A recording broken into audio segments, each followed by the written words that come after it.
अस्सलामुअलैकुम, you're watching chemistry with Awais Hakim और आज हम डिस्कस करने वाले हैं चैप्टर 4। चैप्टर 3 एंड हो गया और चैप्टर 4 स्टार्ट करने वाले हैं स्ट्रक्चर ऑफ मॉलिक्यूल्स। मॉलिक्यूल का स्ट्रक्चर में डिस्कस करना है मॉलिक्यूल का कि मॉलिक्यूल का स्ट्रक्चर कैसे होता है। तो पहले ये चीज़ हमें सोचनी पड़ेगी कि मॉलिक्यूल बनते कैसे हैं। पता चले ना मॉलिक्यूल इस तरह बनेंगे तभी तो स्ट्रक्चर का अंदाज़ा हो सकता है। तो मॉलिक्यूल किस तरह बनते हैं, एक आम मॉलिक्यूल की एग्जाम्पल ले लेते हैं, हाइड्रोजन या ऑक्सीजन।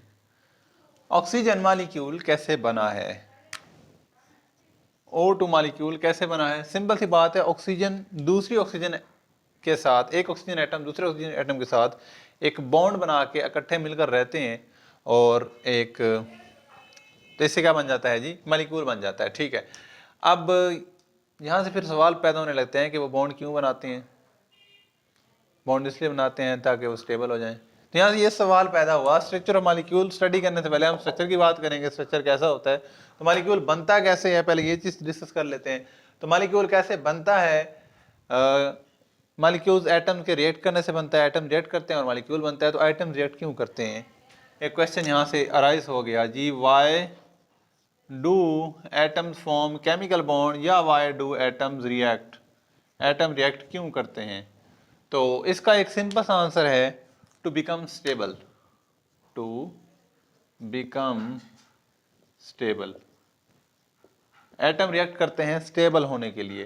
तो फिर एक और क्वेश्चन यहाँ से अराइज होता है कि एटम कब स्टेबल होते हैं।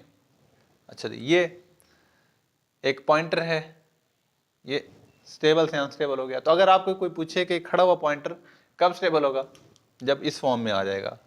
तो हम कैसे कब बताएंगे कि एटम कब स्टेबल होगा। साइंटिस्ट ने ये ऑब्जर्व किया कि हर एटम रिएक्ट नहीं करता। कुछ एटम्स ऐसे होते हैं कि जो कि रिएक्शन में पार्टिसिपेट करते ही नहीं है। कुछ गैसेज ऐसी हैं जो रिएक्शन में पार्टिसिपेट करते ही नहीं है, जिन्हें हम नोबल गैसेज कहते हैं, जैसे हीलियम, नियॉन, आर्गन, क्रिप्टॉन।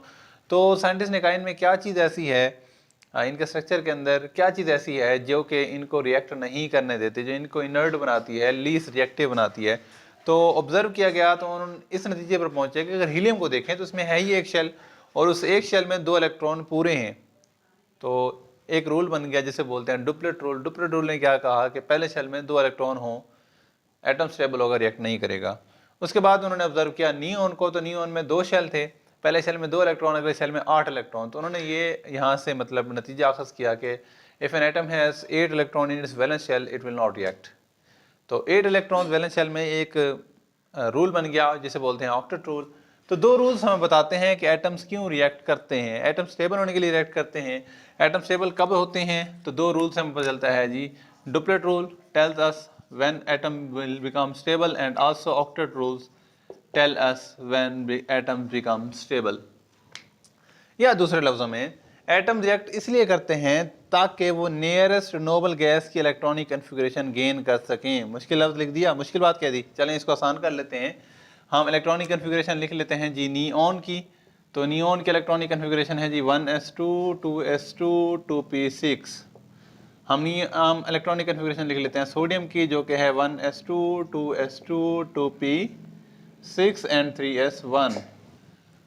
तो अब यहाँ देखें, सोडियम स्टेबल नहीं है, सिंपल सी बात है, रिएक्ट करेगा। रिएक्ट करेगा, किस तरह रिएक्ट करेगा और स्टेबल कब होगा, स्टेबल तब होगा जब इस एक इलेक्ट्रॉन को लूज कर देगा।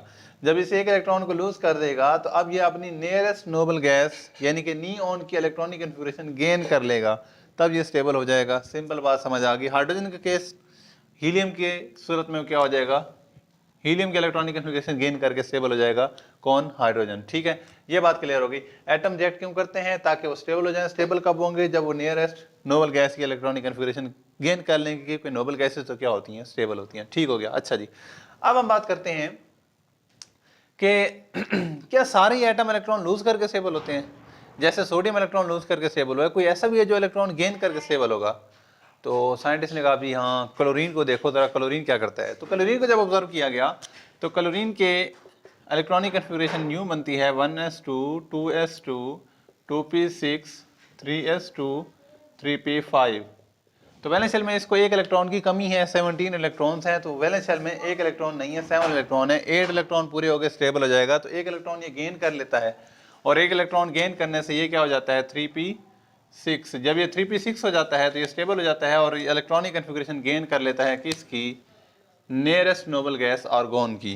ऑर्गन के अंदर 18 इलेक्ट्रॉन्स होते हैं, तो क्लोरीन इस तरह से स्टेबल हो जाता है। चलें जी, दो बातें हमें यहाँ से समझ आई कि एटम किस तरह स्टेबल हो सकता है, एटम किस तरह बॉन्ड बना सकता है, या स्टेबल होने की बात अगर हम करें, या 8 इलेक्ट्रॉन किस तरह पूरे कर सकता है अपने वैलेंस शेल के अंदर, तो by losing electrons.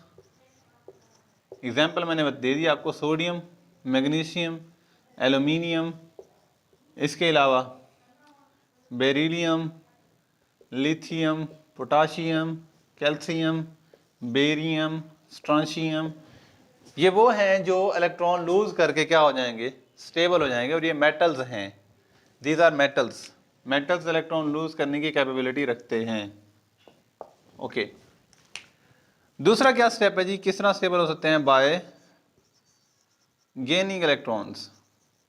Electrons gain करके क्या हो सकते हैं, स्टेबल, जैसे कि फ्लोरीन हो गया, क्लोरीन हो गया, ब्रोमीन हो गया, ऑक्सीजन हो गया, नाइट्रोजन हो गया, सल्फर हो गया, फास्फोरस हो गया, इलेक्ट्रॉन गेन करके क्या हो सकते हैं, स्टेबल हो सकते हैं।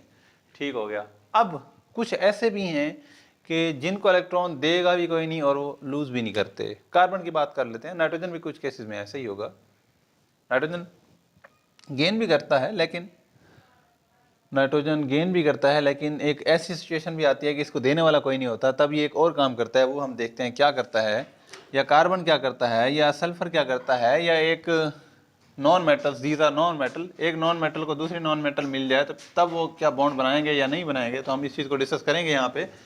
तो तीसरा हमारे पास है जी बाय लूजिंग इलेक्ट्रॉन हो गया, बाय गेनिंग इलेक्ट्रॉन हो गया, और तीसरा है जी by sharing electrons. Electron share करके भी क्या हो सकते हैं, स्टेबल हो सकते हैं। जैसे कार्बन इलेक्ट्रॉन शेयर कर लेता है, क्लोरीन भी करता है, सिलिकॉन भी करता है जी, हाइड्रोजन भी करता है, ब्रोमीन भी करता है, ऑक्सीजन भी करता है, फ्लोरीन भी करता है। तो जितनी भी नॉन मेटल्स होंगी वो इलेक्ट्रॉन शेयर करेंगी, जितनी भी नॉन मेटल्स होंगी इलेक्ट्रॉन गेन भी कर सकती हैं, जितनी भी नॉन मेटल्स होंगी वो इलेक्ट्रॉन शेयर और गेन कर सकती हैं। और जो नॉन मेटल्स होती हैं, जो मेटल्स, वो इलेक्ट्रॉन लूज करती हैं, शेयर नहीं करती, बहुत कम केसेस में शेयर करेंगी।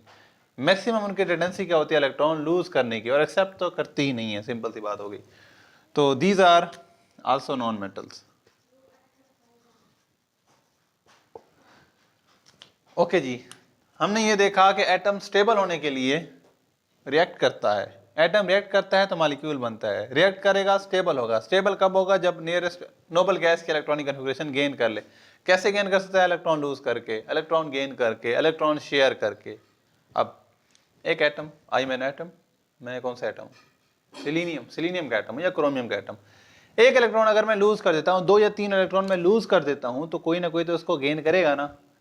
तो जिसने इलेक्ट्रॉन लूज किए हैं उसका और जिसने इलेक्ट्रॉन गेन किए हैं उसका दरमियान एक ताल्लुक बन जाता है, एक रिलेशन बन जाता है, दुआ सलाम शुरू हो जाती है। देखिए, हम किसी को उधार देते हैं या किसी को पैसे वैसे दे देते हैं तो हमारा जान पहचान शुरू हो जाती है, एक ताल्लुक बन जाता है, जिसे बोलते हैं बॉन्ड। तो ये बॉन्ड इन एटम्स के दरमियान भी बनता है, इसे बोलते हैं केमिकल बॉन्ड। अब केमिकल बॉन्ड बेसिकली होती क्या है जी, what is chemical bond? Chemical bond एक फोर्स ऑफ अट्रैक्शन होती है जो एक मॉलिक्यूल के अंदर दो एटम को जोड़े रखती है। ऑक्सीजन O2 के अंदर एक ऑक्सीजन और दूसरी ऑक्सीजन के अंदर दो कोवेलेंट बॉन्ड होते हैं, या एक डबल कोवेलेंट बॉन्ड होता है, दो इलेक्ट्रॉन शेयर करते हैं ना। तो एक डबल कोवेलेंट बॉन्ड होता है जो दोनों ऑक्सीजन एटम को इस मॉलिक्यूल के अंदर जोड़े रखता है, जकड़े रखता है, इनको अलग नहीं होने देता। तो chemical bond is a force of attraction which held atoms in a molecule. एक एटम के, एक मॉलिक्यूल के अंदर एटम्स को हेल्ड करके रखती है, वो कहलाती है केमिकल बॉन्ड्स। अब केमिकल बॉन्ड की कितनी टाइप्स हैं जी? केमिकल बॉन्ड की पहली टाइप है जी आयोनिक बॉन्ड। केमिकल बॉन्ड की दूसरी टाइप है जी कोवेलेंट बॉन्ड। केमिकल बॉन्ड की तीसरी टाइप है जी कोऑर्डिनेट कोवेलेंट बॉन्ड।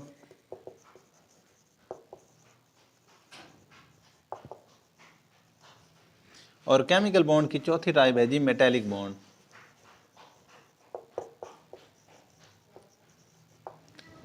ठीक हो गया। केमिकल बॉन्ड दो एटम्स के दरमियान एक फोर्स है जिसे हम बोलेंगे इंट्रामॉलिक्यूलर फोर्स।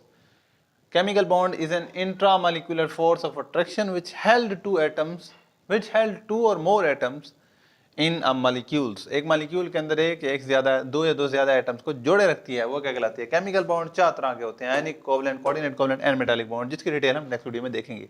ओके हो गया। तो इसमें अगर आपको कोई भी चीज़ समझ नहीं आई तो आप पूछ सकते हैं। स्ट्रक्चर ऑफ मॉलिक्यूल स्टडी करने से पहले हम ये देखेंगे मॉलिक्यूल बनता कैसे है, मॉलिक्यूल एटम की रिएक्ट करने से बनता है, एटम क्यों रिएक्ट करते हैं? स्टेबल होने के लिए। स्टेबल कैसे हो सकते हैं? इलेक्ट्रॉन गेन, लूज या शेयर करके। स्टेबल कब हो सकते हैं? जब पहले शेल में 8 इलेक्ट्रॉन या पहले शेल में 2 इलेक्ट्रॉन पूरे हो जाएं। हमें कैसे पता चला ये स्टेबल होंगे? क्योंकि नोबल गैसेस भी ऐसी ही होती हैं, स्टेबल होती हैं। ओके, मींस के एटम रिएक्ट करके इलेक्ट्रॉन गेन या लूज या शेयर करके नियरेस्ट नोबल गैस की इलेक्ट्रॉनिक कन्फिगरेशन गेन कर लेते हैं और स्टेबल हो जाते हैं। स्टेबल होने की सूरत में स्टेबल होते हुए वो रिएक्ट कर जाते हैं। रिएक्ट किस तरह करते हैं? किसी न किसी से गेन या लूज या शेयर करते हैं तो उसके साथ रिलेशन बन जाता है, एक फोर्स ऑफ अट्रैक्शन बन जाती है, एक ताल्लुक बन जाता है, जिसे केमिकल बॉन्ड कहते हैं। केमिकल बॉन्ड के 4 टाइप्स हैं, ionic, covalent, coordinate covalent, metallic bond. तकरीबन हर एक बॉन्ड के टाइप के ऊपर आपको वीडियो मिलेगी नेक्स्ट इंशाल्लाह इसी चैनल पे। अब आगे नेक्स्ट वीडियो लगातार आ रही है ना, तो लगातार सब्सक्राइबर भी लाओ ना, शेयर कर दो भाई, शेयर कर दो, share this video to all of your friends. अगर आपको समझ नहीं आई तो कमेंट्स में आप पूछ लें मुझसे, अगर आपको समझ आ गई है तो दूसरों को बताओ भाई, चैनल पे आए ना। ठीक है, तो अभी तक इस वीडियो में इतना ही, मिलते हैं नेक्स्ट वीडियो में, तब तक के लिए अल्लाह हाफिज़।